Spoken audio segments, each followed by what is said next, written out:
Hello and welcome to an all-new episode of the Bitcoin News Show right here on the World Crypto Network. Thanks again, ladies and gentlemen, so much for joining us. We really appreciate you here talking about Bitcoin again on another Sunday afternoon.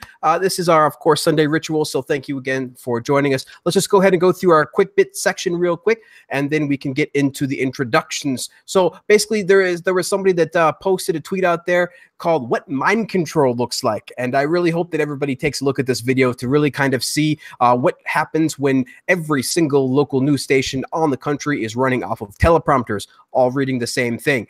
That's why we love to bring you guys the truth over here at the World Crypto Network. As I assure you, there are no teleprompters. And then the next story we got is the Bitcoin Cash, guys. It gets a bit of an axe because both OKX and KuCoin exchanges have delisted the Bitcoin Cash pairs, and so it probably won't be too much longer before they start delisting Bitcoin Cash. They got to get a little bit more transactions than Dogecoin, I think, a little bit more liquidity before people start taking them serious. Then, believe it or not, Coinbase has actually said that they're going to start supporting ERC20 tokens. I suppose it's really no surprise since the CEO claims to not hold any more Bitcoin and only Ethereum, and they're trying to really pump that Ethereum price. So that's not that's going to be interesting to see how that goes, because again, you know, we've said it for a long time over in the World Crypto Network that they pretty much just want to be a Poloniex. They pretty much just want to be another Cryptsy because they want those fees.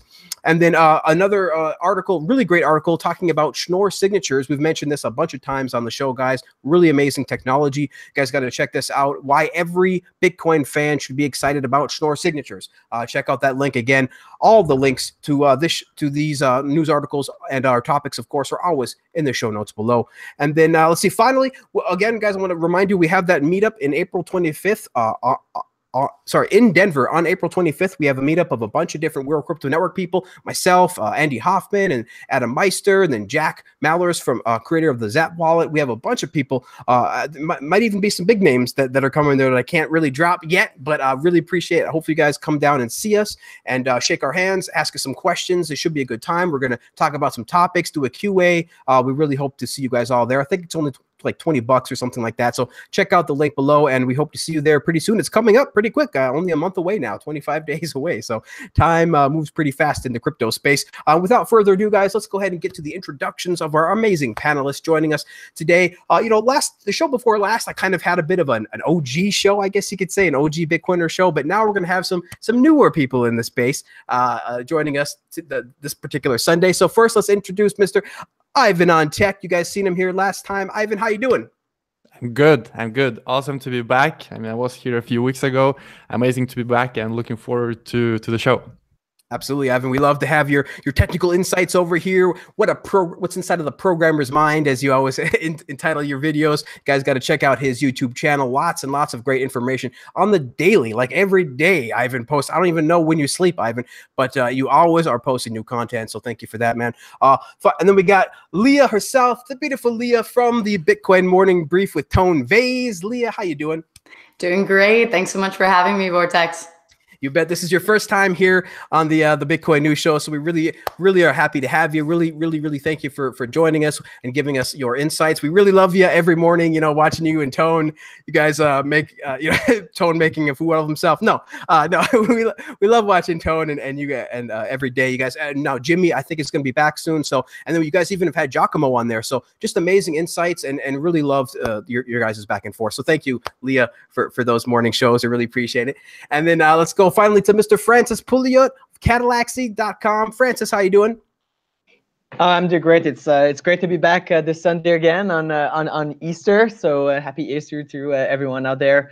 And I also had another show on the World Crypto Network last week, which I believe was Tuesday night. So we live streamed the second Quebec Bitcoin meetup.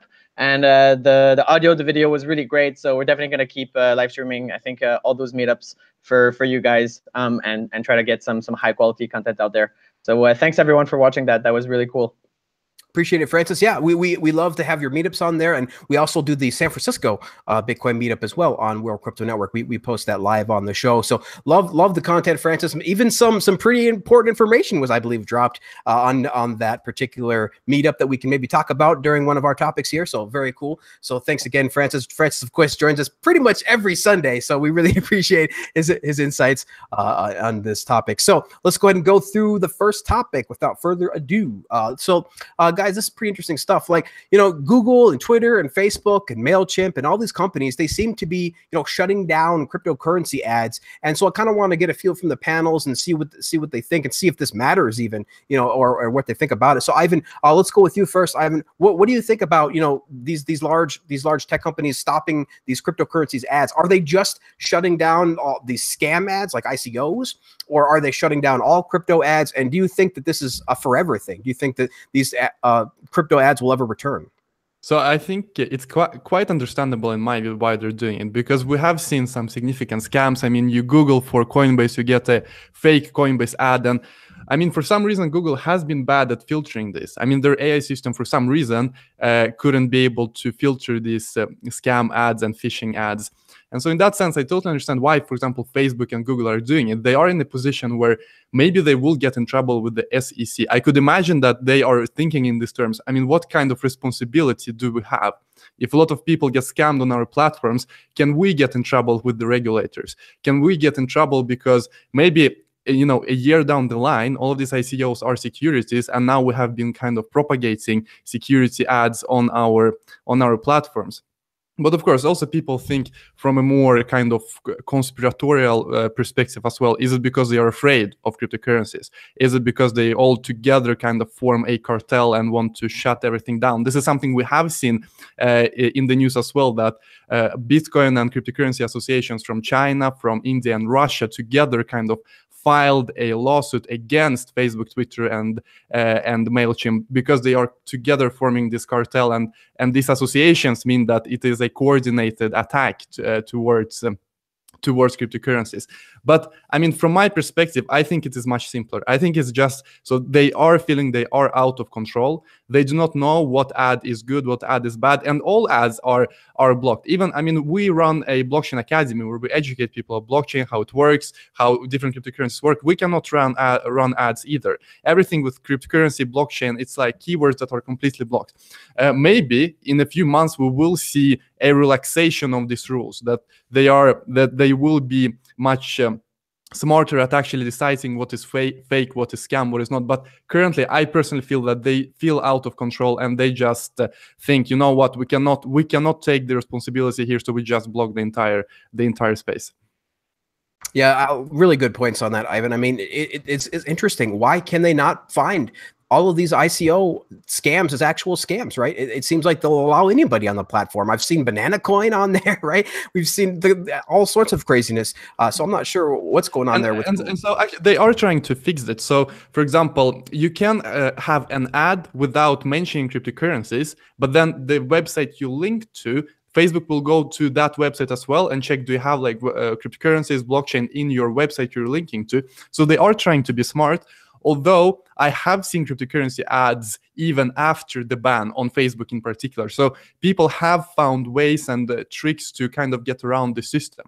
And it will be interesting to see going forward. I mean, will Google ban, for example, YouTube channels talking about cryptocurrency? This is something I have been thinking about. It seems far-fetched and maybe a long time down the line, but it's not completely impossible. I mean, we are on a centralized platform. It could happen. And I'm very curious to hear your guys' opinions as well. Could it be the case that in a few months, Google feels, you know what, this is out of control even more, and we shouldn't even have cryptocurrencies on YouTube? And maybe they ban channels, or maybe they just keep the views down and just do not show any cryptocurrencies videos to, as suggested, and related videos to people. I'm not sure. It is, of course, a worst case scenario, but it is not out of my picture either, actually. Yeah, but so Ivan, but you don't see this lasting, I think you said, right? You don't see this lasting, for example, when the prices go back up, and or this year, or when the regulation, of course, gets more figured out by the end of this year. What do you think about that? So it's all about how confident, for example, Google feels in their ability to be this responsible parent to everyone.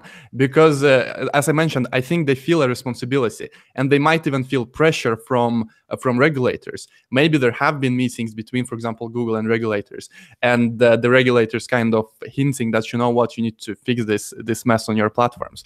And so if they feel out of control before everything gets sorted out, it may very well be the case that they extend their ban to cryptocurrency channels as well. But I personally think that it is a small percentage, but it is not impossible. It is not impossible in my mind. Very interesting, very interesting. All right, let's go to Leah, see what you think. What do you think on the discussion so far on Ivan's points about, the Google feeling a responsibility, these large companies feeling a responsibility so they don't get maybe sued or taken down by the government? And do you think that cryptocurrency ads might return? I agree with a lot of your points, Ivan. To add to what you were saying specifically about the Eurasian Association of Blockchain, I think that's specifically what you were talking about. They have filed the lawsuit against a lot of these major corporations. And I actually think that that's very good. And I think it's good because it's going to force nuances between Bitcoin and cryptocurrencies, which again, I think is very good for Bitcoin, right? Bitcoin has never advertised. Bitcoin is king. And I think that it's going to come out because the community is creating great products. They're developing the Bitcoin ecosystem, and therefore this will be good for Bitcoin in the end of the day. And I think kind of lead to the demise of the scam coins. I want to note that I think it's, from a business perspective, a really bold move, especially for MailChimp joining this, right? MailChimp, Google, Facebook, ads are very core to the revenue streams, right? For Google, you have AdSense, AdWords, that's specifically, I think it's like 70% or so of all the revenues. And for MailChimp, it is their core business model, right? Email marketing campaigns. And that's the reason they've remained the industry leader in the space. So that's really taking a strong stance for me. So, again, I guess just taking it further, I don't know what they're going to do with YouTube, but specifically the intensity of the SEC targeting ICOs right now, I agree that they're being very cautious. And I actually think that that's very smart as well from a corporate governance perspective. And moreover, people are being scammed, right? People are being scammed from these ads. They are being hurt. And it's a responsibility of these companies to protect their consumers. So until they can figure out how to actually determine what's good, what's not, you were just speaking to that. I don't know if they actually have the ability right now to vet every single cryptocurrency, right? I mean, how do you, maybe you guys know from a tech perspective how that can go about, but it just seems extraordinarily overwhelming for me. But I guess just one last note, also me coming from a venture capital perspective, right? Jack Dorsey, he's a huge investor in the space. So I don't see him as being anti-Bitcoin or anti-crypto. I think that he's a huge supporter. He's put, dollars behind what he said. So again, is this good or bad for crypto overall? I personally think that it's good for Bitcoin. And that's the one that I'm excited about. So I'm excited about, and I'm a huge proponent of what this is up to. And I think it makes a lot of sense from pretty much most vantage points that I see.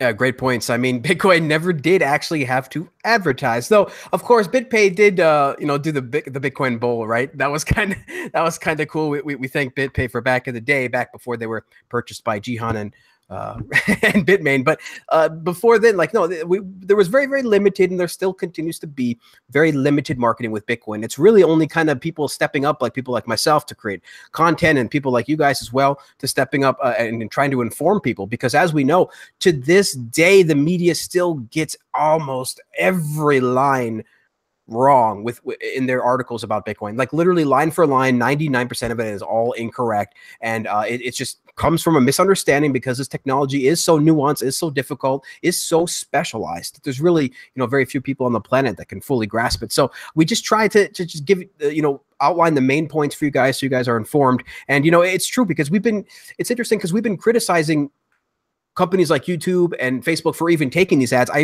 remember listening to Tone Vays where, he was talking about how, why the hell is YouTube accepting all these ads? Of course they're going to accept all these crypto ads, right? Because ads is their core, like you said, Leah, ads is their core revenue, right? So of course they're going to accept give me any ICO, like you got an ICO, give it to me. And they clearly abused that, right? So I think they went too far in that direction where they're just let anybody come on. And now look what they've done, right? That's actually damaged their brand to the point to where now they have to try to save face and cut them off completely for a short time until they can, I guess, figure out what the heck is going on. And it's true. I mean, we have kind of nothing but scams out there in the ICO space right now. It's like 99% scams. But, you know, the final point I just want to highlight, Leah, is that of yours is that Jack Dorsey and many other, you know, people in Silicon Valley are very pro Bitcoin, specifically Bitcoin. You know, Peter Thiel has announced his comments on Bitcoin, and Jack Dorsey as well. You know, Jack Dorsey is actually an investor in Lightning, so he really knows what's going on. So it's really interesting to see this kind of contrast where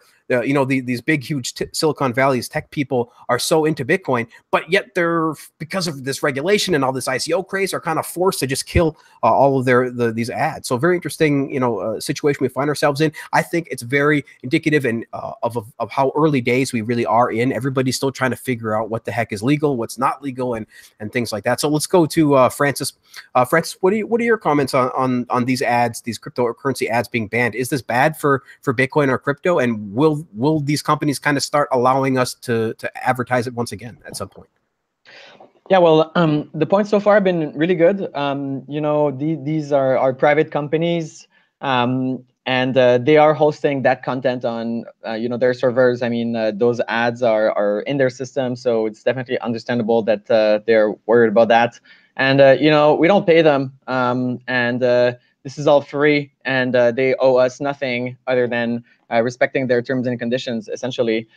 So you know, when we talk about our opinions regarding that, I mean, it's just we're just consumers, so we could just not use them if we didn't want to. But you know, generally, it is kind of a larger problem, I think, and removing all the cryptocurrency ads, even though it is understandable because there are problems, it really doesn't seem to be addressing any kind of core issue. It seems like a band-aid solution, and I'm not sure I'm a big fan of that for a few reasons. This kind of reminds me of, you know, last week one of the news was there was an insider memo leaked from the Bank of Montreal, like a staff notice, and essentially, because the Bank of Montreal online accounts are so easy to hack, and when hackers hack into them, they try to buy Bitcoins on exchanges with the hacked bank accounts, they just decided to ban all the payments to exchanges, right? So they don't have any passwords more than 6 digits, no special characters in the passwords, no 2FA. So it's kind of, you know, their security problem. And the you know, one of the ways that that's exploited is by people buying Bitcoins. In the case of Twitter, I see it kind of the same way, right? So I think it's more the ad system that's broken. I don't know what the root cause is. I'm not an expert in that. Might be monetization or something. But that's just my 2 cents. So I understand, but I think it's probably not a good idea. So you know, one of the points I wanted to make was the collateral damage on Bitcoin is not super good, and I think this raises another huge kind of issue, which is a narrative which is pushed forward that Bitcoin and altcoins and ICOs are all part of the same thing, and it's all this blockchain technology, and it's all this new tokenized economy. And I'm not a fan of this narrative. I don't think it's an attack on Bitcoin. I think it's more the people who are pumping those things and promoting those things. They are creating this narrative in order to be associated with Bitcoin and to get in the minds of the people that they're trying to convince to make links from Bitcoin. You know, it's always, I'm faster than Bitcoin, I'm better than Bitcoin, I'm Bitcoin 2.0, I'm Bitcoin 3.0. And I think Leah had a comment on that earlier before as well. Like they're trying to do that, and I mean, I think it must be extremely clear that Bitcoin and all the rest are 2 complete different categories. And I think this is a message that I think is gonna emerge. But that's what I'm worried about. That Bitcoin is put in the bucket of the ICOs. I heard, and it really does. You know, outside of our circles, like the other day, I was at some event with some people in executives in finance, let's just say, and they were like, they were explaining Bitcoin to other people, and they were saying, oh, you know, so Bitcoin was the first ICO there was, and then all the other ICOs are based off of, and they were trying to say like, oh, Bitcoin's the first, it's the best, but in their mind it was just another ICO, and it's really dangerous, and it's kind of a social attack on Bitcoin as well. You know, it could be thought of that. I think it's accidental, but I mean that's kind of dangerous. So you know, as we said, Bitcoin doesn't advertise, so Bitcoin's not affected. And you know, technically, if you consider Bitcoin to be a blockchain which competes with its competitors that are centralized institutions that are pushing their coins with marketing budgets, I mean, you know, if you're just rooting for Bitcoin versus the altcoins, to some degree, that's kind of good for Bitcoin. Although I don't, you know, I don't take pleasure in the troubles of other people. And you know, to talk about, you know, like some you know, the Coinbase news, Coinbase adopting ERC20 tokens, like this is exactly what I'm talking about. These Bitcoin exchanges that are kind of branching out into the altcoin ICO space, trying to create a concept of this new digital economy instead of just focusing on their core business, which is just people that just want to buy and sell Bitcoin on their platform. Regarding, you know, is it going to affect people? I really hope it doesn't shut down. I think this is not a good thing, because if you think about YouTube, a lot of people get their like ICO education on social media, right? So it's kind of ironic that the biggest educators against scams and people explaining scams are doing it on, you know, YouTube and Twitter. So, you know, if they take off the monetization of shows like WCN, which is actively educating people against those scams, I mean, it's kind of ironic. So I hope that doesn't happen. And I wanted to ask you, actually, Vortex, a question. Is it happening to WCN? Are you guys being affected by this in any way, or have you not seen really the effects, or generally like at the blogger level, at the streamer level, have people been affected by this already? So what we've seen is only a couple of our videos have actually been deemed not monetizable, right? It was only a few months ago, so we haven't. I don't believe we've experienced it too much. Maybe we'll ask Ivan as well. Ivan, have you had any of your videos demonetized specifically to do with crypto? So I think demonetization is only one part, and this issue has been around for several months with demonetization, although you can appeal demonetization and usually it fixes itself. But I think the most dangerous thing would be a shadow ban, that you're still doing content, it still works, but you're losing views. Also, people not getting notifications when you go live or when you publish a video. I'm not sure, maybe it's a bug, but people have been having problems. And I mean, of course, I have no evidence of exactly it happening and kind of scientifically showing that this is before, this is after, but it kind of feels that maybe it's a bit lower. Also, of course, the market is down, everyone is bored, everyone is kind of leaving crypto as well. So it's hard to say and pinpoint the reason for the decline. But I think it's just a combination of all of the different reasons. Yep. Francis, did you have anything else to finish your point? Oh yeah, just that, you know, in the media I saw on the headlines was like MailChimp bans crypto advertisement and Bitcoin price drop follows as a result, or something like that. I don't think those things are related at all in any way. I think the media has a tendency to always associate a price movement with some kind of other headline that they're covering. I've actually never seen a news headline which is Bitcoin price rises. It's always like Bitcoin price rises after Wall Street firm announces something. It's like, no, they're just uncorrelated. So I think it's sad, but I don't think it has any effect on the markets or caused by the markets. I think it's just, you know, pure just happening in the same kind of momentum.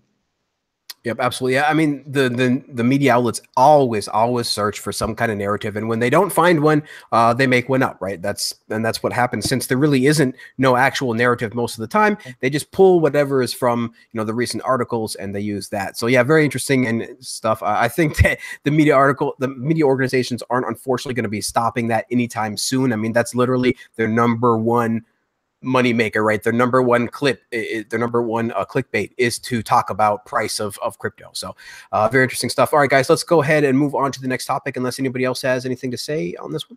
I think we can move on. Before we do that, if everybody could please give us a thumbs up, guys, if you like what you're seeing. Please, if you are new to the World Crypto Network, hit the subscribe button below. We really appreciate all your guys' subscriptions. We are, I think, getting close to 60K or maybe a little bit above 60K subscribers. So really appreciate you guys. We try to bring you new information every day and every week here on the World Crypto Network. And we are continuing to add more and more shows to our audio feed. We are continuing to syndicate more and more feeds. And I believe we just actually started syndicating Pierre Richard and Michael over there at the Noted podcast. So very, very cool stuff. Check those guys out. They just had a recent interview with Trace Mayer. So very awesome. Check those guys out. I think we can go ahead and move on to our next topic here. So this is pretty interesting, guys. The AMD, NVIDIA, and Intel, right? They all have announced various plans to ramp up mining hardware, whether it's CPU or GPU and all these different things. And we've seen we've seen like Samsung, we've seen Halong Mining, we've seen all this kind of competition come into the space. We'll just go with you, Ivan, first. Again, just go back around. Ivan, what do you think about these new people entering to the space? Is this going to really provide competition to Bitmain? And can we look forward now to more decentralization in Bitcoin mining? So I think many corporations, such as NVIDIA, really tasted the cryptocurrency hype during the December, January, and had a lot of sales. And I think last time I was here, we talked about that they actually had to tell their investors that, guys, you know what, this may be only temporary. We're seeing these huge numbers. They might go down when this hype is over. But long term, I definitely think that they are seeing their place in the ecosystem. And long term, of course, sooner or later, we will see another hype. Sooner or later, this will be a more established technology. This will go mainstream sooner or later. And then, of course, they see their position in this new industry. And it is very interesting. For example, we see this patent from Intel, namely that they also have come up with a way to reduce energy consumption for mining and basically make mining more cheaper. And so, as you mentioned, this is very interesting from the perspective of competition when it comes to mining and when it comes to accelerating mining, and in particular with competition in regards to Bitmain. And something that I think is very important is that currently Bitmain is the biggest player, which also allows them, for example, to mine on their own using their new hardware before they release it into the market. And this is something we've seen, for example, with Ethereum. Of course, we do not know if it's just theories or if it's true, but there has been theories that Bitmain has been mining Ethereum on their own with their ASIC before actually kind of releasing the news that they have such a technology. And so now with several companies being able to do the same, it is, of course, better from a decentralization standpoint. Still, it is a bit of a shame that it's still kind of a centralized system, that you have a few huge corporations being able to do these mining operations under the hood. But I think this is a general issue with Bitcoin in a way that on paper, it should be decentralized. On paper, it is completely decentralized. Everyone is mining on their own laptops. But in practice, we see this tendency to centralization. Bitmain has been the biggest player, and I think now we will see more and more industry leaders such as NVIDIA joining the field. Because I just think that this whole cryptocurrency industry has been under the radar for example, NVIDIA, until they actually saw how much profit it is and how much gain they can make if they are a player that is significant in this industry. Absolutely. And Ivan, let me ask you this. With this recent Intel patent, I think more and more companies might patent something similar. Do you see this as a trend towards commoditization? Do you think that Bitcoin mining could be commoditized with technologies like these? So, it's an interesting question. And for me personally, I just feel that we are tending towards this centralization, but maybe kind of in the EOS ecosystem, you have these block producers. You kind of rely on huge players producing blocks. And the same kind of is with Bitcoin, that you have a few significant players. Up until now, we've only had one with Bitmain. Now we will have a few more. So in that sense, I just feel that it's not exactly what was envisioned from the start, and it's going to be interesting to follow if this is significant at all long term. Long term, are ASICs significant in a negative way or not? And I would love to hear your opinions as well. And when I say ASICs, I do not specifically mean ASICs, because Intel Accelerator is not ASIC specifically, but just companies and organizations having patents that no one else has and technology that no one else has.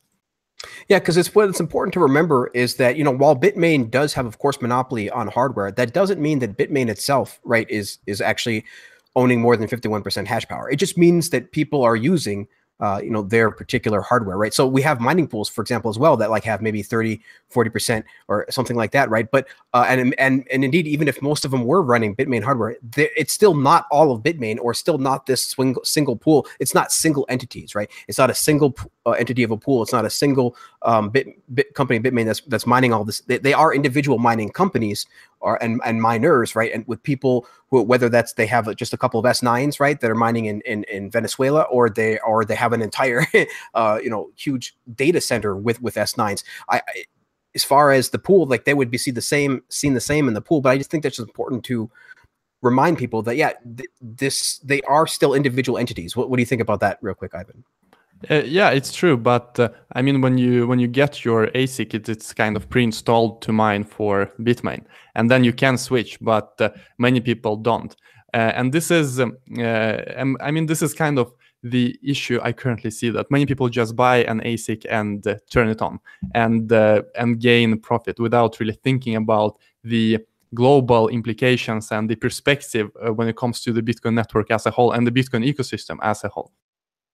Very interesting. All right, let's move on to Leah and get her comments on this. What do you think about this, Leah, about Intel patenting this new thing to be able to allow more people to be able to mine without having to actually purchase an ASIC? Do you think this is a trend towards commoditization, and will this really provide actual competition to Bitmain? Yes, and I'll start with validity. So they filed the patent, as we just spoke about. I'm going to reiterate a bit of what you said, Ivan, and then go and diverge a bit more. So it's going to accelerate chips for mining, making it cheaper, consuming less electricity, as you just spoke, right? For me, I'm very excited, despite the fact that I'm not the biggest fan of patents, but I will go for that in a second, because Intel's been around forever, right? Moore worked there. I spoke about this recently. It's where he came up with Moore's Law. Right. So now you have one of the biggest chip manufacturers of all times. And now they're devoting resources to not only designing, but patenting some of the newest innovations specifically for Bitcoin mining that are significant advances in terms of efficient use, or so they say in the patent, of computing power and energy usage, right? Which I see shows huge validity from huge, well-respected and established companies to also AMD and NVIDIA. Right, they're publicly traded companies, and they're addressing this hot topic specifically of energy usage, right? Which is the topic that all the states in the United States are talking about, that they're angry about, that they're trying to, everyone loves talking about this subject. So moreover, with such incumbents stepping in, I think it means that the technology is proving to be also economically worthwhile for these companies, which I think further proves the validity, but also to the greater public, to the shareholders, to the analysts on Wall Street, as, again, they're publicly traded companies. So I think, again, as when we spoke about before, I think they're making a really bold statement as a company by saying that they don't want to screw up the way that Kodak did, my favorite subject with Kodak Coin, and instead be on top of this disruptive technology and be a dominant player, hopefully. So I think this directly challenges Bitmain. Great. And I think that potentially this will absolutely really reduce their market size. Moreover, right, Intel's been at this for a while. So they put a lot of effort with 21 Inc. So hopefully they can utilize their former work, learn from that experience, and iterate and pivot accordingly to make sure that this time it works. So I think this one provides, more economic incentives that promote the research and development of energy saving strategies for other companies to come in from a competitive standpoint beyond the patent. Which obviously has a little bit of issues there. But again, as we've seen with Bitmain, who violated patents in the past, and also many companies in China that do not respect or enforce patents, we'll see if that even is enforced. But again, because miners don't want to spend a lot of money, they just want to crash more hashes per second, right? So I believe that this will really increase adoption, increase public awareness in a positive light, and potentially help raise Bitcoin prices. And I can't wait to see Bitmain try to, take on Intel. I'm going to have fun. I guess last thing to note that, I will defer to you guys tech experts on, but we've spoken recently on the morning brief with Tone about the latest innovations with Halon mining, Dragon Mint, and the Bitmain anti-miner. And there's been a bit of controversy, which is simply that even though the Dragon Mint came out as very exciting that at the same time, there's actually some issues that they don't actually have too many variances on being price effective or all that different. So regarding just Halong mining and Bitmain going away from Intel, and I'm still learning about the tech behind this, the hardware, that is currently, I guess, an issue. And I wonder what Intel will come out with and if it will be able to come out on top when already these two interesting established companies have thrown out their products and you know, there's issues on from a business standpoint on seeing adoption, and it hasn't proved that, you know, Bitmain's monopoly has been able to I'm looking over there. All right, cool. Yeah, to be taken off of. Absolutely. Yeah, it's just absolutely great points. I do have some comments on that, but before we do, let's say goodbye to Ivan. Ivan has to leave us right now, so thank you so much, Ivan, for joining us. We really appreciate your time, and we hope to have you back on as soon as possible, Ivan. Awesome, guys. Thank you so much, and thank you everyone for having me here. It's been a blast. It's been a blast. Have a great evening, or it's a day in the US. But have a great day, guys. Have a great day, guys, and goodbye. Goodbye. Good, Ivan. See you later, man. See you. All right, guys, that was Ivan from Ivan on Tech. Definitely got to check out his YouTube channel and his Twitter account. A lot of great content. So let me just really quick comment on a couple things Leah said, because just Leah, you had a lot of great points in there, and I just wanted to just comment on one main thing, which is really the energy consumption, the Bitcoin energy consumption. Everybody, like you said, everybody really likes to talk about this because it's such a low-hanging fruit. Everybody's like, you know, Bitcoin's going to eventually grow to the point to where it's going to take multiple countries, and we'll never be able to sustain this. And it's so funny to me that people think like this simply because we can actually measure the amount of energy that Bitcoin takes, right? So people look at that and they're like, oh my gosh, this was crazy, because they can't see the amount of energy that banks take, the amount of energy that the traditional financial system takes, the amount of energy that it takes just to make a penny is just absolutely insanely unreal. It literally costs more than a penny to make a penny in the United States. And people need to realize that, you know, this is just the orders of magnitude smaller than anything, even like aluminum. The production of aluminum, still Bitcoin is just tiny compared to something like that.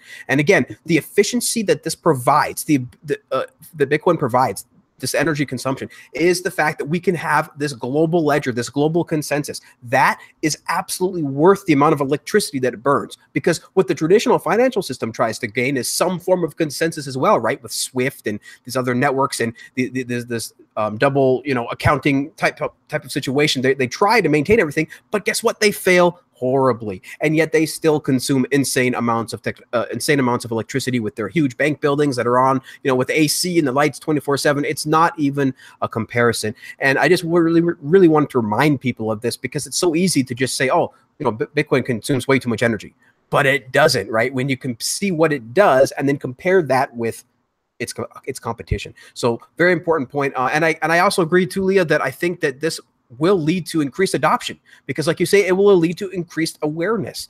More and more people are gonna be like, what? Bitcoin, what? You know, they're gonna start asking more questions. They're gonna start saying, you know, wow, Intel is getting into this. Maybe we should like take a double check on this in our next stock meeting, you know, right? So our next board meeting. So very interesting stuff, Leah. Thank you so much for those points. Let's go ahead and go with Francis and get his comments on the situation. Francis, what do you think about all of this new competition coming into the space? And has your Halong miners arrived yet? What do you think? Yeah. Okay. So there's a lot of topics in all of those questions. So I'm gonna just start to quickly address the electricity consumption of Bitcoin, and I'm gonna tell our viewers, really, if you want to get deep into that, definitely watch the last meetup, right? So Quebec Bitcoin Mining Meetup number 2. I think we have over like 35 or 40 minutes of me speaking really fast, and Jonathan, my friend there, speaking really fast about this topic. So that's like 2 hours of like normal people time, like speaking on electricity and consumption. Everything is there. we actually, just so people know, we can really easily calculate how much electricity Bitcoin consumes, because we have the hash rate of the network, and we can establish a sample of the different miners that are out there according to the weight of how many miners we think are out there. And we can just obviously just reverse engineer, because we know how much the miners consume joules per hash. We can make an average of that and calculate that. Also, just a quick comment like that, like Bitmain has a lot of miners, but there's definitely like other miners out there as well, like Canaan and Bitfury. There's other miners on other coins too, like Innosilicon, and there's always been many out there. So the number we came up with, and we use like upper bands and lower bands of estimates, and like it was about 28 terawatt hours of electricity consumed by Bitcoin per year. And in order to like give you, because no one knows what that means, right? But in order to give you an idea of what that means, you know, at a rate of like at 4 cents, 0.5 kilowatt by hour, that's like $1.3 billion a year. That's not a lot. And you know, that's about 13% of what Quebec consumes every year. And right now in the dams, there's enough water at like each point in time to power Bitcoin for 5 years, according to those consumptions. So, and that's the upper band. We actually calculated it was more like, you know, 20 or something like that. So, a lot of people think that Bitcoin consumes way much more electricity than it actually does. So that was the first point. But for the other points, so talking about AMD, NVIDIA, and Intel. So I'll start with Intel. So, you know, I'm kind of skeptical about this Intel patent. I think it feels like every day you see a news headline about a company which patents something in blockchain, and it's always some kind of, you know, I haven't read the patent application. It may be that they're patenting some general kind of technology, and they put a twist on talking about, oh, it can also work for ASICs in a press release, and, you know, it's kind of being overblown. I don't know. If Intel gets into Bitcoin mining, which obviously one day it will, I hope that they can't enforce those kind of patents, because you know, when you talk about the energy efficiency that they're talking about, kind of sounds like ASIC Boost a little bit, in the sense that ASIC Boost is a software efficiency that allows miners to do the proof of work in a slightly more efficient way, to get more hashes per joule. So I mean, that kind of looks what it sounds like. But anyway, we'll see how that happens. I don't think that really seriously at this moment. AMD and NVIDIA, however, I take that much more seriously. Obviously, they've been, you know, like huge players in the crypto mining industry, whether they like it or not. And it's yes, they did in fact warn their investors that this wasn't gonna last. But I didn't really see from the press releases and announcements that they made recently that they're excited that much about crypto mining. It seemed like from the press release that they were actually a little bit more concerned than excited about the crypto mining trends. And, you know, so analyzing the impact of GPU, like the GPU market in altcoins, is really complex for many reasons. The number one reason is, like, if you look at the fundamental value of the altcoins versus the like midterm, like the same reason why it's difficult to predict the GPU market is the same reason why it was, for me, super difficult to predict the rise of Ethereum. I never thought Ethereum would work, because at the fundamental level, I saw so many flaws in the value proposition. So we really must be careful when we analyze the GPU market, because it's kind of the same thing. So my personal take on the GPU market is that I'm very bearish on it on a really long term. Why? Because I really feel like the GPU, there's kind of two laws in Bitcoin mining economics that I think are like actual laws. The first one is that price drives hash power.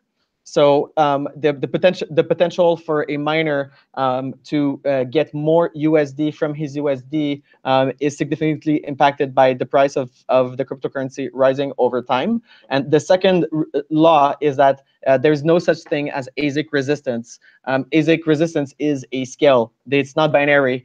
So there's always a point where it becomes profitable, in theory, for someone to make an ASIC. At least that's definitely been the case for all the altcoins so far. So I'm pretty sure there's an Ethereum ASIC out there. Whether or not it's Bitmain's, I have, there are rumors out there. I think, if I was going to make $100 bet, like a small bet, I would definitely bet that there would be an Ethereum ASIC in 2018 coming out. Although it's pure conjecture at this point. No one has any proof of anything going on.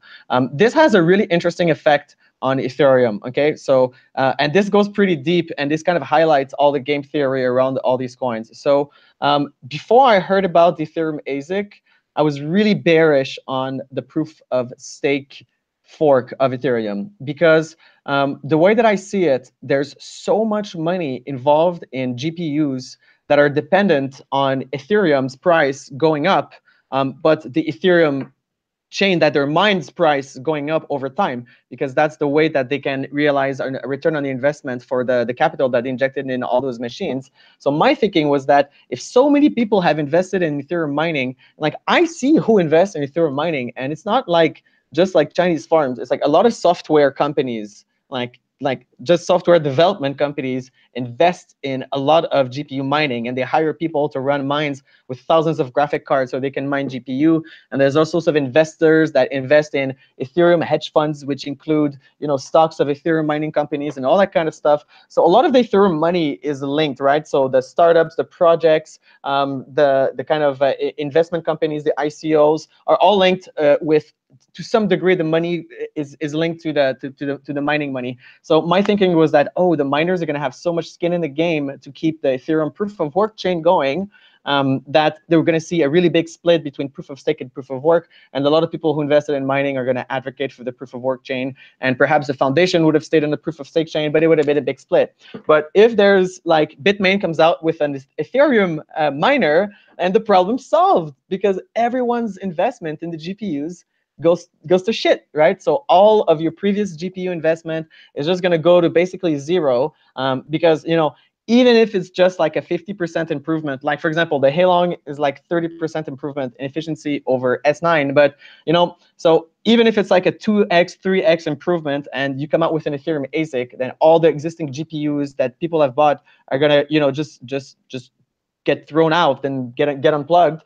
So you're going to have this big new miner coming in, Bitmain, and we all know that Bitmain sells their miner, but obviously they sell in their proximity to their existing partners first before it kind of trickles down. So Ethereum is going to become super. Anyway, I think this might actually help the transition to proof of stake. So these are really big side effects. Like if you look at like what happened with Monero, right? So there's a good graphics card that came out in Monero, the Vega graphic card, which kind of made all the previous ones useless. I tried to plug in my graphic card to check. It was an NVIDIA 1070, which is like not too bad, and I would mine like something like $10 of Monero per year if I was running full time. So that's like a good graphic card for gaming, and it's definitely like out of being priced out of the market already. And now with the Monero ASICs coming out, so I mean I'm not bullish on the GPU market. What could happen, however, is that because there is so much GPU mining out there, even though because like the proof of work chains, I think will tend to congregate around a few of them, because realistically, there's like 20 chains out there, proof of work chains, that do the exact same thing as Ethereum. They just have different marketing teams. And that's not something that's sustainable. There's not going to be a real demand to have electricity burnt in to 25, Ethereum clones. It's going to gradually kind of concentrate on a few. So so it's going to concentrate on a few, and then once it concentrates on those few are really going to kind of take a huge leap in the marketplace, and then it's going to be worth it to make those few ones an ASIC. So it's kind of like, the GPU kind of industry is kind of like, you need to prop up an altcoin, you need to continuously prop up altcoins in order to feed the GPU market, right? To create demand for that GPU mining, for that to be sustainable. But once they're propped up high enough, they become ASICified. So you need to start the process again. So my long-term outlook for GPU mining is like bearish for that reason. But I don't know. there's other altcoins that may be coming out there that people are going to want to mine at low difficulty. And this, like for example, Grin. Grin is a GPU mineable cryptocurrency, which is going to be really interested for a lot of miners. So as long as these kind of cryptocurrencies keep popping up and people mine them until they become Ezekified, the GPU market will last. So yeah, bearish outlook, and I think like Nvidia and AMD, I think they're sophisticated enough. Like if you look at the actual news, like Nvidia is providing like mining software like drivers like on an as-is basis and unofficially. So they're aware, obviously, and they're working on the graphic cards to make them more compatible with miners, but it's not part of the official I don't know, like terms and conditions or sales terms that they're not supporting those drivers officially. It's an as-is basis for people that like it's probably some open source thing. So I think they're very cautious. But one thing's for sure is that like definitely I think the GPUs, like look at the difficulty of Ethereum, right? It's just continued to rise, right? And the price has crashed 70%. Like the Ethereum miners right now are, if you bought like miners to mine Ethereum like 4 months ago, oh yeah, that hurts. If you were looking at like January, you were looking at that like those calculate GPU mining rewards websites, and you took a snapshot of that, and you bought miners. Oh, you are so hurting right now because the difficulty just keeps going up and the price keeps going down, and you're making like 6 times or 7 times less money per week today than 3 months ago. Like for Ethereum. Yeah, lots of good points. I mean, it sounds like you are bearish on GPU mining, but I think I've been bearish on GPU mining for a while as well, simply because it is so complex. But I mean, the thing is, like you said, there's always going to be some kind of token to GPU mine. There really is. But so that's going to prop that up. But in addition to that, I believe that AMD and Nvidia will eventually just get into the ASIC business. Right, in addition to the GPU. So they'll always have their GPUs, and that's fine. But they will, I think, eventually get into the ASIC business because, like you said, what happens with the coin is it goes along with GPUs for so long, right? And then when it gets popular enough, people produce an ASIC for it. So that just completely destroys and wipes out the GPU market, and then they kind of have to start again. So that's the actual cycle that goes on with these coins. So it'd be interesting to hear, be interesting to see if your game theory that you came up with, Francis, does play out with Ethereum, where if they did come out with ASICs, it would just wreck the GPU infrastructure anyway, as the infrastructure would get wrecked if they went to proof of stake. So it's going to be interesting to see. It sounds like a lose-lose with Ethereum, but we'll see how that actually plays out. Leah, do you have any comments on Francis' comment or this discussion so far? No, learning from you guys. I found that really fascinating. So I had nothing else to say on that one. Do you think do you think that these that GPUs will kind of always be around because of these tokens? Do you think there'll always be a token to be mined from these GPUs around? I hope it's only Bitcoin, to be very honest. I guess to be determined, right? I mean, especially, right? So Tone's show, specifically working with Tyler, we're on the Hyperwave show. I mean, I'm a trader, right? So watching the prices fall and fall and fall, we're in dangerous territory, very dangerous territory. Regarding Hyperwave, we're below phase 3. I mean, the next target is $4,000, sorry. And then if we don't hit that and it's not looking that good, right? Tyler and I are going to go on at 8 p.m. at the weekly close tonight, but it's really, really not looking good. So if it's not looking good for Bitcoin right now for prices, it's really, really not looking good for the altcoins. And then also just, regarding, let's take it further. If you're an investor in Wall Street, you have your opportunity, Tone doesn't like this one, but opportunity to play around with GBTC. So the Bitcoin Investment Trust, right? So all these other, I'm not a tech person learning these ones, but from my world of finance, venture capital, and business, just, you're correct in all the statements that we've been saying before about energy usage and it being correlated. I see these comments all the time in our live chat when I'm with Tyler and Tone about, at what price are people going to stop mining Bitcoin?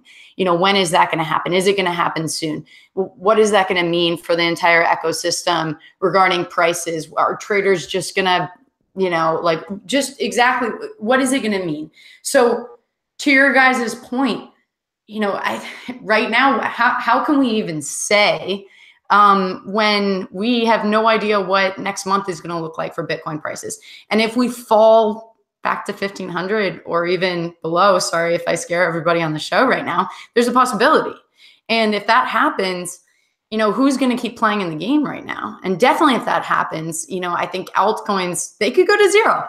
Again, I think that would be great. I think Bitcoin will continue to rise. The way that I see it personally, I've mentioned this before, it's maybe kind of silly, but I see Bitcoin as like this beautiful boat, and all these cryptos right now are kind of like the barnacles on the bottom, and potentially this will be our opportunity to polish up the boat and scrape them off the bottom as new like developments and everything come into the space.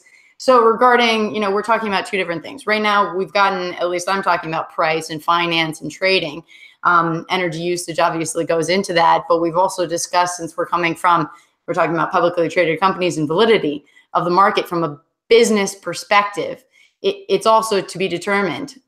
So I'm on the fence. I'm interested to see how this plays out. It definitely plays into all the different verticals. So, I don't know which one's going to go first. Yeah, it's gonna be interesting to see. I of course don't think it's gonna go that low. I mean, we aren't in 2014 territory, so I do think that there'll be enough buyers at the bottom there, hodlers of last resort or buyers of last resort, to be able to come swoop in there. But we'll have to see. Yep. This really isn't 2014, but Bitcoin does work in fractals, and so we'll have to see how that works out. But I think we can move on to the final topic, guys, before we close out the show today. So let's move on to that. We have this is an interesting topic because it might actually be. We were discussing before the show, it might actually be an April Fool's topic, but even if it's not, I did want to just have a quick discussion about some of these possibilities that crypto can open up. And this is a possibility that was being discussed early on in crypto days. I think even Francis mentioned that it might have been on a Bitcoin documentary way back in 2013, this particular use case. So basically what this article is Ford has said that they have come up with an interesting way to use crypto. Basically, they think that they can use, microtransactions to be able to send money to the person in front of you to incentivize them to get out of the way, and so that you can move forward. And again, this use case was kind of put forth way back in the early days as a possibility, but we're seeing this now being realized or at least being researched as an actual possibility by these large companies. So let's go with you, Francis, first, and ask you, do you see this as a possibility in the future for something like this, for a use case like this for crypto to be, or do you, and maybe you can outline another unique use case scenario that crypto could open up? Yeah, so there's even if it's I don't think it's an April Fool. So I think Lee and I disagree on whether or not it's legit. But I think we can both agree that it could be legit, and we've seen obviously more silly things out there than that one. So that's a pretty funny example because as you mentioned, this is actually a really old example.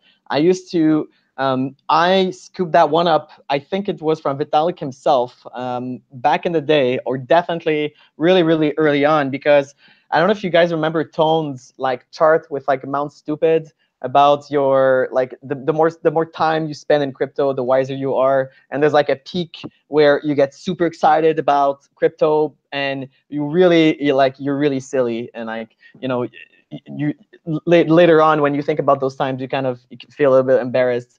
So that example of the self-driving car, which pays other self-driving cars on the highway, for me represents my Mount Stupid, my own personal Mount Stupid, when I thought I was telling people about Ethereum and how it was going to work with Ethereum and all that kind of stuff.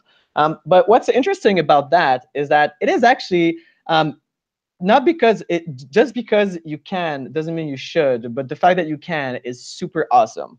And the fact that you can most easily with Lightning Network as the sole blockchain component required for that to happen is even cooler, right? So I haven't read the patent, but what's Ford gonna patent? They can't patent the concept of paying other people, because if you think about it, you have a self-driving car or a car that pays other people, you're just paying other people for a service. So what are you gonna patent? I'm guessing they're gonna patent some kind of Ford chain where all the Ford cars are on the Ford chain and they can pay each other with Ford coins in the Ford ledger, or some other thing like that.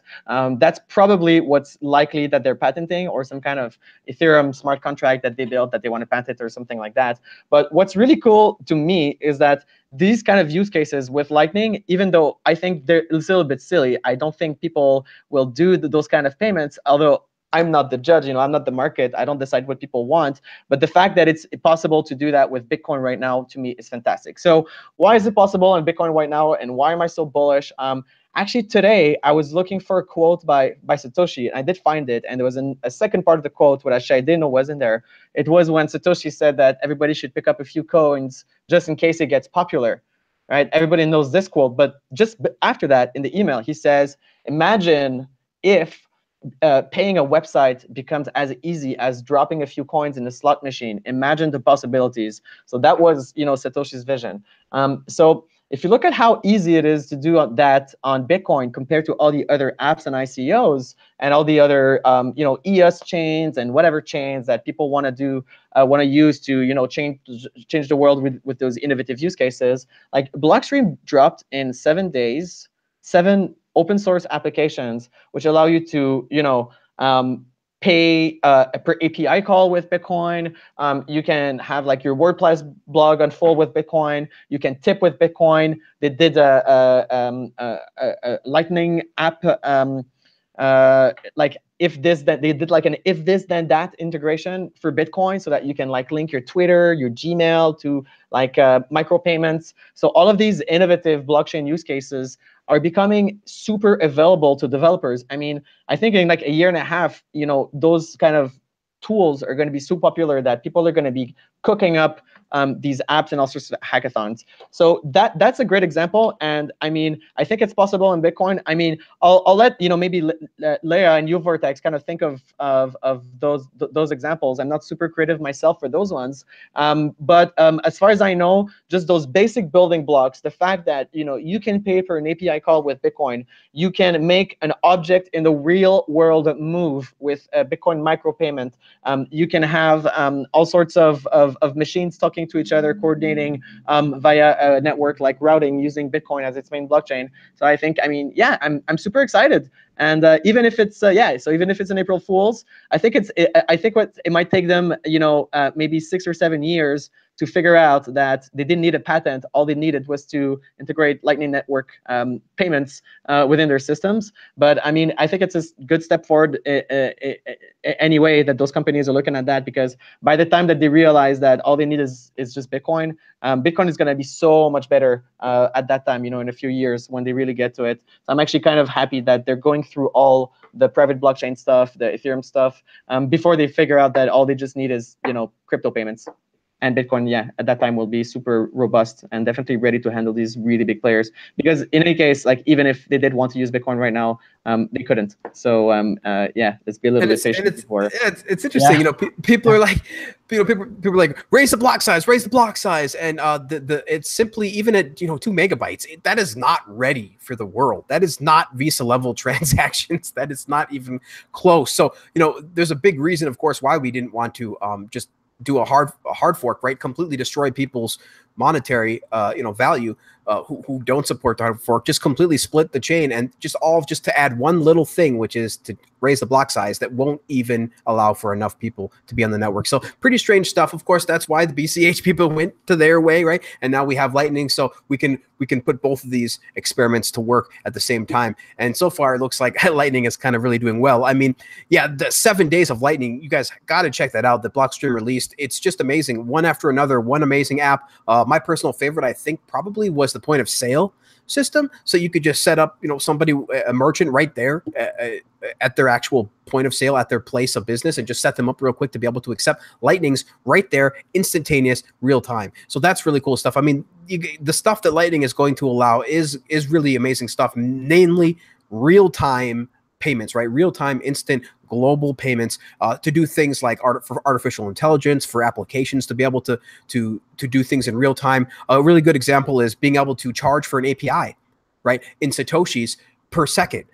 So that's really cool to be able to have instant payment, and even people themselves getting their salaries being paid in Satoshis per second. They could see, you know, the money that's actually being transferred to them in real time. Some of these are pretty, they sound pretty crazy, but they are not actually that far away, especially with technologies like Lightning. So Leah, maybe we'll go to you next and to see what you think about this discussion so far about the Ford article, and maybe kind of give us your thoughts on what you think about these futuristic scenarios. Absolutely. Well, first of all, I think this is karma on me, because I do think that this was an April Fool's joke. And after what Tone and I did this morning, it's like I deserve to be smashed in the head. And the only reason is just that I mentioned to you guys, but I don't even know right now. So again, karma on me, is that they filed it on a Saturday and the United States government is not open on the Saturday. So to be determined if I'm still in the right or the wrong on this one. April Fools. So I just find this really, really fascinating. I always get really excited, I guess, to move forward with your opening question of just like, what are interesting ways we can think of using crypto in the future, had me thinking this morning, beyond just the Ford specific case example, which I think you explained really, really well, Francis. Thank you for that. And from my background specifically my career started off in international development. So we recently covered a story of Paxful, and I'm very excited about what they're up to. And so specifically what I would love to see and what I was envisioning this morning was the potential for Bitcoin really to make further developments in the peer-to-peer marketplaces, especially in regards to scaling up microfinance for the rural poor. So if this is possible, I would love to see peer-to-peer lending further development so that it can be done with extreme simplicity, perhaps SMS one day, and for those that are illiterate, right? And this would help local economies as well as take charge of economic destiny. So this really comes from, there's a case example that I was just thinking of. And first of all, I'm just going to throw it out there. One of my favorite quotes, right? Karl Marx wrote on the importance of replacing the domination of circumstance and chance over individuals by the domination of individuals over chance and circumstance. And that always sticks with me when I'm in international development. So while I was working in international development, for me, I changed my view completely of poverty from that of really the standard criterion of low income to a deprivation of basic opportunities to develop the capabilities necessary to take change, like in charge, of your economic destiny, which I think is the huge opportunity here. And just as a case example to go full circle, one specific example, I was working in the slums of Gujarat, India, with self-identified, these beautiful female entrepreneurs who were in desperate need to scale up their businesses. Because what happened was they're part of this incredible labor union. And when Modi rose to power, he told them that unless they kicked out all their Muslim members, he would cut all funding from the state of India. They said, absolutely not. And he did. And that was 50% of their funding. And this is women of the ultra poor. So less than 20 cents a day, where mortality rate was around 35 years. I mean, it's absolutely terrible. So what they do is they band together and they form these cooperatives. And one of the cooperatives that I worked with under the labor union was the Rag Pickers Union. So these are 80,000 women, beautiful women who go out every single day. And what they do is they go through trash heaps and they collect recycled goods that they could sell. So, with the loss of funding, it's just so difficult. So what I was thinking about here is just specifically, and when I was listening to their stories and trying to figure out a way, my job, to help them become more economically sustainable from this very difficult circumstance, is that if they had a little bit more money on a very, very basic level, they could buy a cart or a small car, so that instead of having to travel all the way to the recycling plant, which they're stepping on needles, they're stepping on glass, a lot of them don't have shoes, you could literally scale up their businesses. Now, why I'm also excited about micro lending, when I know people don't like that I worked at the World Bank, but I did, and I worked for a beautiful, incredible woman called Obiazek Wesley, who was actually the founder of Transparency International. She couldn't be a better mentor to me. So I will say there are and have been absolutely brilliant people that I admire there. So anyways, what I really learned there as well is just that, microfinance can be so powerful.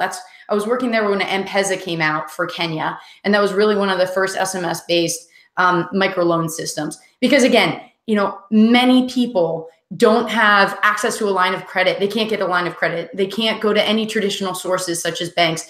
Their businesses, such as these rag pickers, are within the informal economy, and sometimes they don't have birth certificates, not to mention the ridiculous amounts of bureaucratic red tape, right? So really a microloan could change everything for them. So I'm getting like way too excited here, but that's when you were asking, you know, what would I love to see? Something in that space.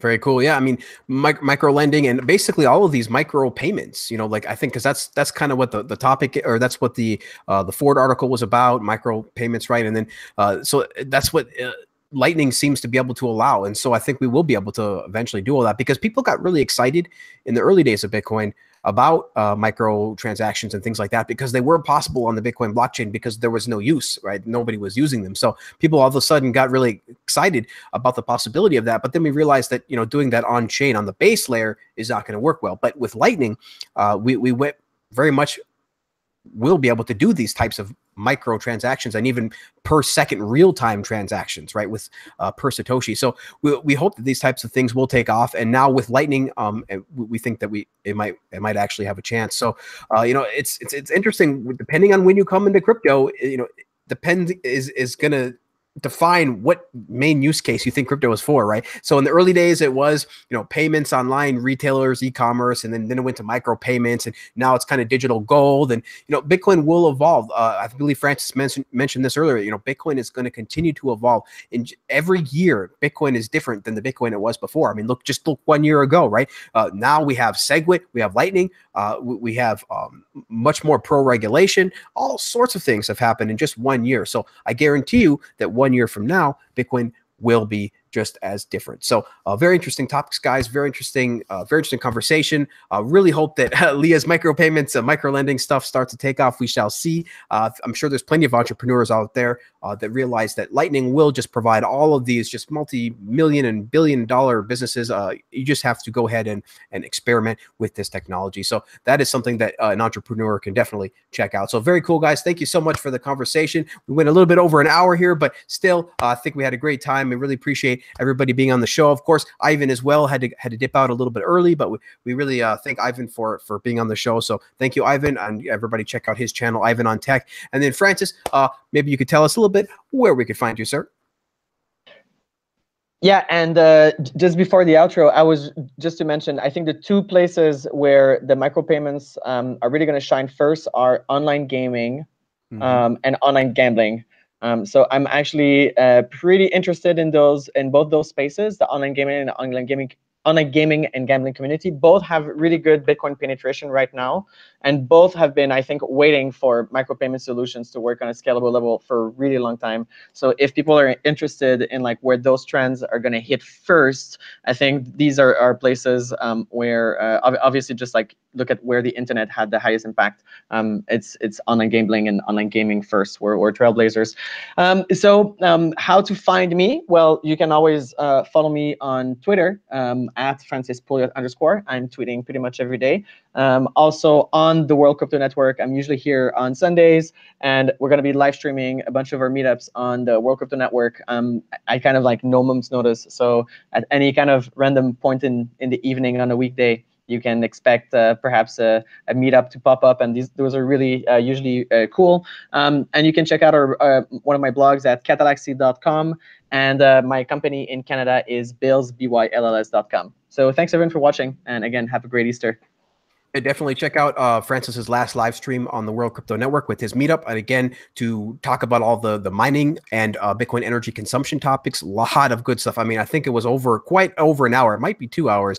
It was just filled with informations and facts. You guys can see that they had beautiful slides and everything to illustrate their points. So guys, check that out. Very, very cool. Leah, where can we find out more about you? Thanks. Twitter, I guess, LeahWald1. Forbes is pretty easy way to reach me. I have a portfolio there. Again, thanks, Francis and Vortex. I'll start that off with. Doing Tone's morning briefs, which is always a fun one in the morning. Wakes me up for sure. And with Tyler Jenks. So we're with Hyperwave channel, but also specifically with actually his asset management firm. So that's Lucid Funds. So it is an asset management firm with potential allocations for cryptocurrency for a diversified portfolio if you're interested. So yeah, I guess there and anywhere you probably want to find me. I know that it's probably pretty easy on the internet. I'm not going to lie. So, but again, Francis and Vortex, thanks for having me on the show, and thanks everybody. Yes, I believe you did get memed the other day along with Tone on the morning show. So yes, Leah's presence is growing in the crypto community. Definitely check that out. Probably one of the greatest memes I've ever seen in my life. Tone Vays sitting right there in the front with the ET meme. Very, very, very funny, guys. Check that out. And definitely, of course, check out Leah on the Hyperwave channel, as well as with Tone Vays in the morning. We, of course, on the World Crypto Network do broadcast that and syndicate that to our audio stream. So definitely check that out, guys, every morning. If you can't see the YouTube, or you'd rather have the audio for a trip, definitely check out our audio podcast. Our audio stream syndicates a number of shows, including the Bitcoin Morning Brief. So guys, thanks so much for joining us. We really appreciate it. We had over 500 people there at the height live with us here on the show. And if you guys missed it, please check us out in the comments. We really appreciate your guys' conversation. Had a great chat today as well. So thank you guys so much again for joining. We actually are going to take a break next Sunday, I believe. So we won't be back next Sunday, but we'll of course be back the Sunday after that as we try to bring you guys a new Bitcoin news show every Sunday right here on the World Crypto Network. So thank you guys so much for joining. Until next time, keep talking Bitcoin. We'll see you guys later. Bye-bye.